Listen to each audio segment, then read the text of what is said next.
Welcome to Tech Intersect. I'm your host, Tanya Evans, and my life and work exist at the heart of law, business, and technology.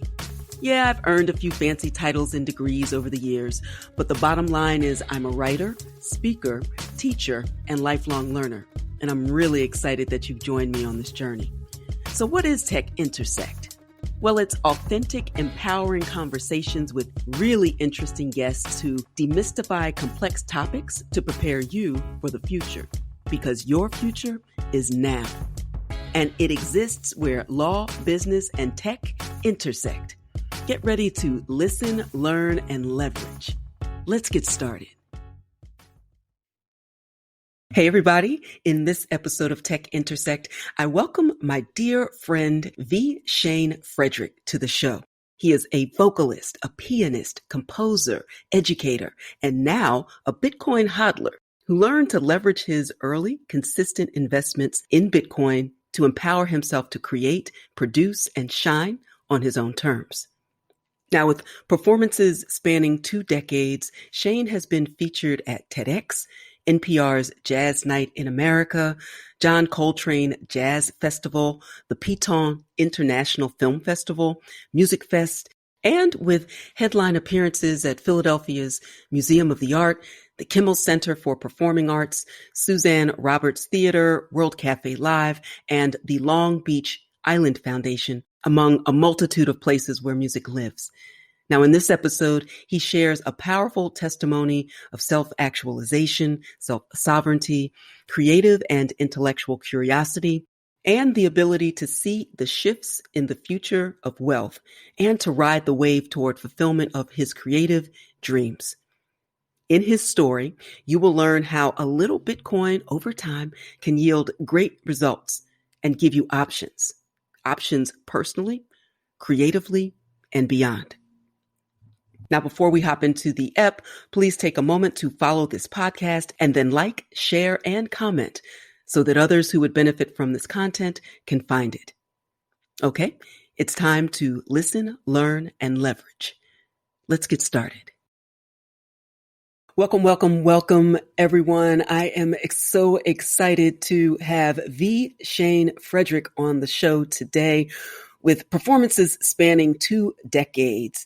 Shayne has been featured at TEDx, NPR's Jazz Night in America, the John Coltrane Jazz Festival, Center City Jazz Festival, all of the festivals, big, small, around the world and in between. But I think the biggest feather in his cap is that he's my twin, like not actually, but just like spiritually. We're going to talk about all of that in a minute, but I invited him on the show today, not only to talk about the arc of his journey through music and all of his accolades in the music world, but how he is transforming and reimagining what it is to be a musical and vocalist in this NFT and crypto world and what the future of creativity is. We'll talk about all of that in a moment, but first, twin, Shayne, welcome. Twin, how are you? Good morning or good afternoon now. Hey, and good tea. I know How that's about that? I know that's right. Come on, you got to have a good tea with you. You know. Just a little sip. Listen. We're not going to kiki with all the tea, but we'll actually have tea today. Excellent. Well, first of all, I love everything that you're doing musically and what you're building as an independent artist. And because I focus on the future of wealth and the future of work and also the future of creativity, when I thought about what you shared recently on social media about the impact of and how you leveraged crypto in order to facilitate the next level of even your creativity and ownership of those assets as well. I wanted to have you share your experience with folks who are trying to figure out how they fit into the space and how they might position themselves to really win in the future of wealth and the future of creativity. So let's begin at the beginning when just sharing your origin story as a musician. And then we'll get into how crypto plays into all of that. Sure. So as a musician personally, it was my relationship with my father, or I guess maybe a lack thereof. It was a building of a relationship. Both my parents are musicians. My mother plays piano, she sings, my father plays saxophone. And so them being separated in life, and me like not really having a community with my father, a real substantive relationship. He bought me a keyboard and, said, hey, I think you probably know how to play with this a little bit. And I sat in the basement and I taught myself how to play piano over the course of like a summer, just like relentlessly, day in, day out. And then he brought his saxophone out, which he had not played in years. And we started kind of communicating through the music. And this was when I was 18. This was a summer when I was like 17 or 18. Long story short, the build up, you go to the jazz jam sessions and you kind of meet people. You do the meet and greets and you develop your repertoire and you begin to get hired. People say, you're talented. Hey, you should come play in my piano bar. You should come to my restaurant. And then comes Piano Bar at 20th and Arch, right? Yes. Which is a point of destination for many of us, including you and myself, right? Yes. That's where it began. Yes. So that became like a community focal point for people who liked the music I did and the community that I kind of fostered through those spaces. So fast forward, here we are today, put a couple of albums out, doing the thing. Just a little, in between and all the things. Right. Yes. I'm so glad that you brought up the piano bar, which was just it was an inflection point for me personally. I was just on the other side of divorce and trying to navigate that completely new world, new experiences, and really wanting in some way, tell me how you react to this or respond, escaping, but also returning. Those moments for me were both escaping, but also returning, reconnecting to creativity, a new breath of fresh air outside of my traditional friend circle to find something new. And our relationship helped me do that. And it was facilitated by the power of music and of community. So what are your thoughts about that? I think on a general and a specific level, music does that. That's the function of music. It allows us to disconnect from specific things and then to reconnect with ourselves. Mm-hmm. So no matter what you go through, you hear the right song or you're in the right moment, it'll trigger a dislocation or transportation. So, and Piano Bar and 20th and Arch, we gathered, it was a lot of kind of creative loner types who were probably overachievers and feel isolated in certain larger public spaces. And we were able to gather privately and connect and develop community. And you were one of those people. That's really, I think legitimately, you were a friend of someone who said, you should go to this place. This is the Friday night hang. And it was the Friday night hang or the Thursday night, whatever night. It was the situation. It was a whole situation. Before people said it's a whole situation. We started that. It was a situation. Right. We started that. I want my money. Baby. I love it. And, that was well before. It's interesting because that was around 2009. So the 2008, 2009 era, which is an interesting transition as I think about January 3rd, 2009 is when Bitcoin was first created. Wow. So let's say la, pause and reflect on that moment. Neither one of us were aware of it at the time, but the transformation was already occurring in the same way we think of roots taking form and you can't see all of the activity going on, but just because you can't see a seed growing doesn't mean that there's not a substantial amount of growth underneath the surface. And so fast forward to where we are now and talk to me about when you learned about Bitcoin and how you see the seedling of Bitcoin really blossoming in your life now. It's amazing. So thinking about the underground, the surreptitious network roots, I think about how mushrooms grow, how there's a whole life under the surface. And then by the time you see them, there's a whole thing that's been building. And how, like you said, the Bitcoin, that reconnection, that's a full circle thing, the way that now we can communicate, you and I specifically, because you had mentioned, hey, this crypto thing, you better get on it. So that story is, I'll pull it back a few seconds. Rewind, December 2019. I quit my day job. I had been saving up and, I'm working all day in an office that is terrifying my soul. And then every day I'm going to perform in the evening. So I'm living these two lives, these two careers at the same time. And my birthday month, I said no. One day I just was like, nope, this is it. This is the day. Right. And so fast forward 3 months later, we're in the beginning of a pandemic. 4 months later, everything is shut down. I'm chilling on savings, and somehow I'm still performing a little bit. A lot of virtual stuff began around that time. Mm-hmm. And so the little whisper in the back of my ear, crypto. I go into my Cash App one day and I'm just seeing I have this money that I never transferred to my bank. Mm-hmm. And I realized that you can throw a couple dollars in Bitcoin via Cash App. And I know that's not the ideal way, but it's a starter way. Absolutely. And so I started. I think I put a couple hundred just to see, I wasn't hurting. I was home chilling. I got some money on the side that I obviously wasn't spending because it was sitting in Cash App. It wasn't in an actual interest-bearing account. Right. And so I dropped it in, let it sit for a few months, weeks, went back to it. It had like doubled. Literally. I mean, because, such a small amount, but just the way that the value of Bitcoin was going at that moment in time. So right. To be clear, I probably got in maybe when it was like 20.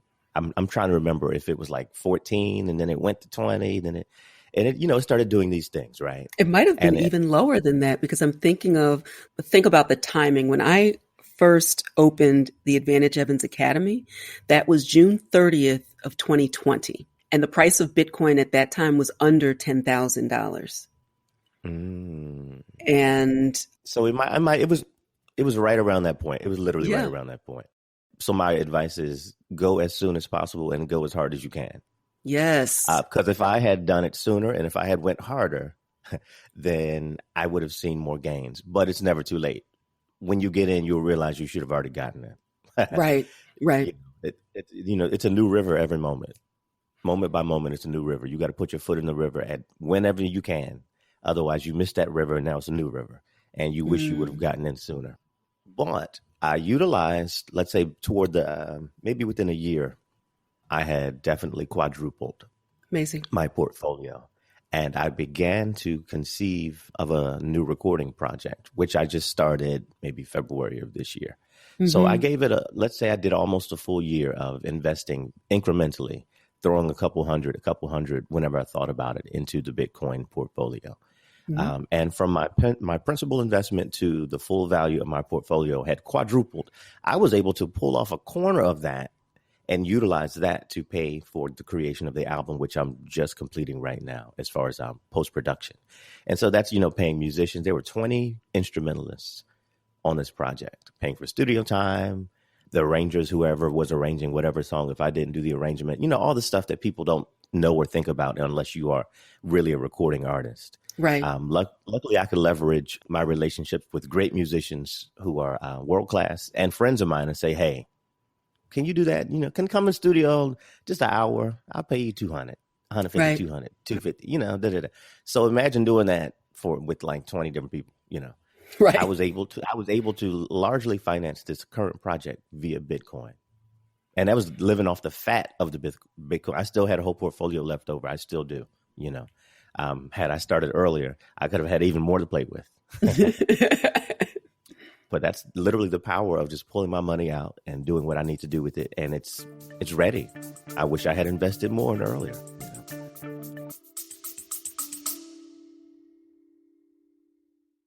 You love listening to podcasts, but have you ever thought about starting your own podcast? Maybe you want to build a brand, grow your business, or are looking for an excuse to talk about your favorite hobby. Whatever your reason for making a podcast, Buzzsprout is the place to start. Since 2009, Buzzsprout has helped over 300,000 people launch their own podcasts. Buzzsprout walks you step by step through the whole process and will give you powerful tools to start, grow, and monetize your podcast. Ready to get started? Click the link in the show notes to get our free step-by-step guide to starting your podcast today. We hope you're enjoying this edition of Tech Intersect. Our conversation will continue in a moment, but first, a word on an exciting opportunity. There's a more cost-effective and time-efficient way to reach your leading-edge learning and earning goals, to put you ahead of the stiff competition in this fast-paced, tech-driven economy. You need skills, credentials, and a fast track to a competitive advantage. You need it now more than ever, and I can help. The Advantage Evans method puts you ahead of the curve with condensed, comprehensive online courses, curated content to leverage your current skills and expertise, live coaching, networking opportunities, and more. Upcoming courses include From Cash to Crypto to help you buy your first Bitcoin, and there are 2 ways to get your advantage. Advantage Evans Encore gives you maximum experience for your total competitive advantage and access for 1 year. It includes a live welcome and modules on terminology, buying and selling, exchanges, mining, earning crypto, trading and investing, and also several of the legal issues you need to know in order to be safe and secure as you enter this space.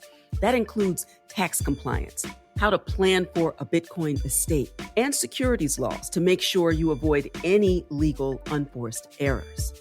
Now, Advantage Core gives you the essentials. It's a short course to give you what you want and the support you need to buy your first crypto in as little as 3 weeks, with access to the information and replays for 3 months. And if you're not quite ready for your Advantage and want a sneak peek to try before you buy, then register for a free masterclass where I share my Crypto 101 success checklist and cover current hot topics in crypto. So there truly is something for everyone, including you, to get in on the fast track and learn and earn in the digital economy. Visit AdvantageEvans.com to get started. That's AdvantageEvans.com. And now, back to the conversation. It's a powerful testimony, so many pieces. So even the first piece, and I'm glad that you have reiterated both the I wish I'd gotten in and thank goodness I got in when I did, because the only thing worse than not getting in then is not getting in now. But every day I receive dozens of questions, and most often, particularly in the cycle that we're in now, it's definitely a bull market. At the time of recording, the price is about 61,000 and change. And we've recently enjoyed the newest all-time high above 66,000. Then the pullback, everybody's like, oh, Bitcoin must be over. It's only 58,000 now. It's like, yeah, I'm pretty sure that's not accurate, but okay. Right? Because at every point in time, 2011, 2014, 2017, 2019, 2020, here in 2021, it's always the same thing. One thing is that you don't actually have to buy an entire Bitcoin, right? The smallest unit of Bitcoin is a Satoshi, and you always just want to be stacking Satoshis or stacking sats.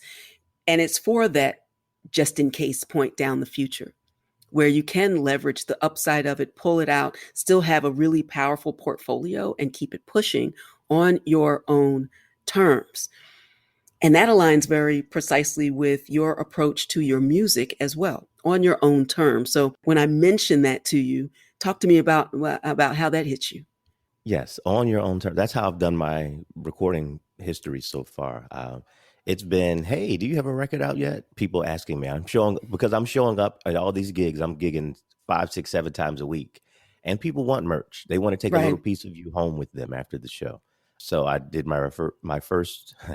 I had a really ambitious year. It was probably 2018.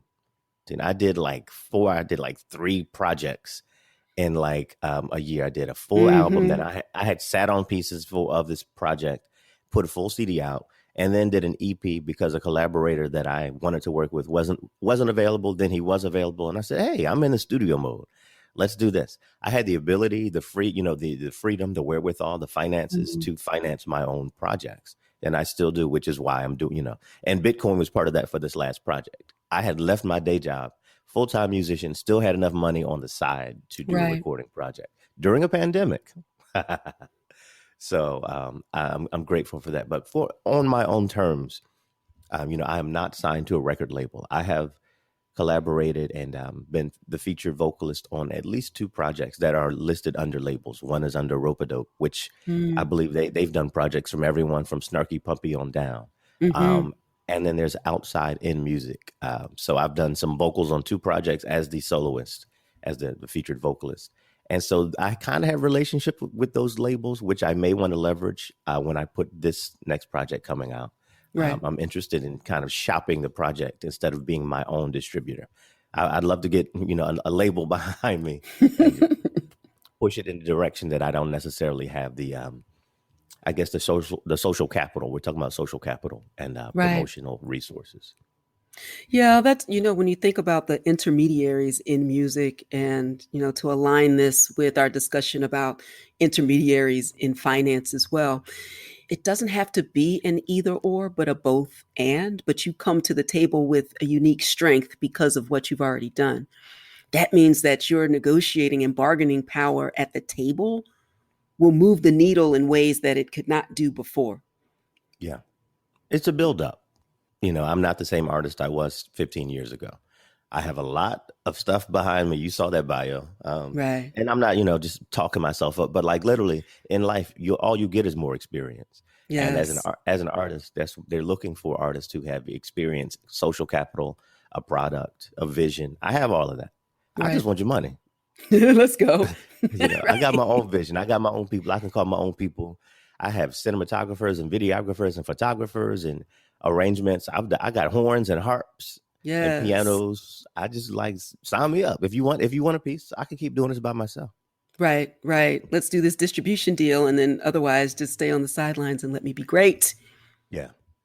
That's really powerful as we think about all the different aspects of crypto assets and technology that are really changing the future and what is possible for independent artists in particular in music. And that leads us to a discussion. I'm interested your thoughts on this NFT game and using non-fungible tokens to represent either specific purely digital assets or the fan engagement that comes from using non-fungible tokens to say that only an NFT holder can have this unique IRL experience as well. So that opens up possibilities for fan engagement.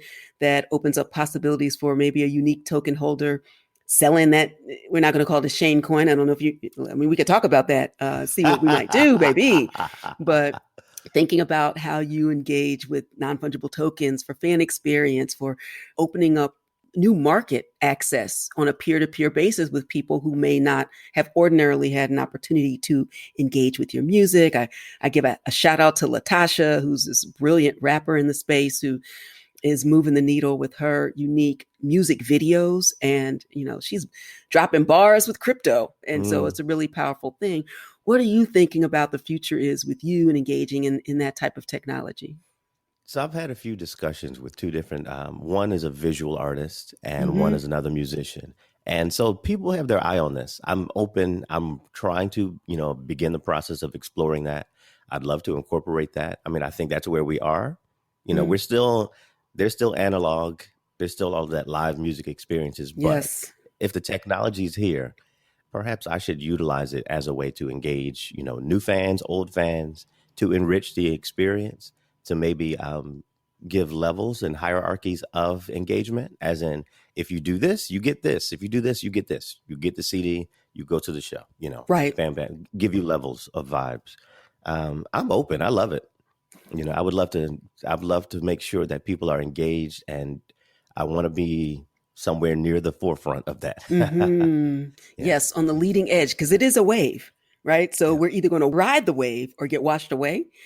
And when I think about Black and brown people and the levels of empowerment in the space, the opportunity, certainly on the financial side, but also the artistic side, the ability to participate on the musical side and the creative side, and secondary market revenue stream that generally does not flow upstream back to the artist, right? Once you sell something, it's kind of gone. But here with this technology, you actually get to participate. We see that with visual artists. We're seeing it more and more with musical artists as well. And I love the collabs going on in the space where, as you said, you pull together a visual artist and a musician, and it's off to the races. What is it about your experience that allowed you to lean into Bitcoin, to lean in and to be open to the future of creativity? There's so many people who are fearful of what they don't understand. and allow that fear to stand between them and being on the leading edge, as you said. So what is it about your experience that took you in a different path? See, I am a Sagittarius. I'm a fire sign. I'm not afraid of a little bit of fire. I'll put like a toe in there and see what's going to happen. Again, remember, I started with like $200. Right. I pulled off 200, and then I incrementally decided, oh, this is going well. I was dropping every 2-3 weeks. I saw a little extra. I threw it in there. It was also a point where I already quit a day job, a day career.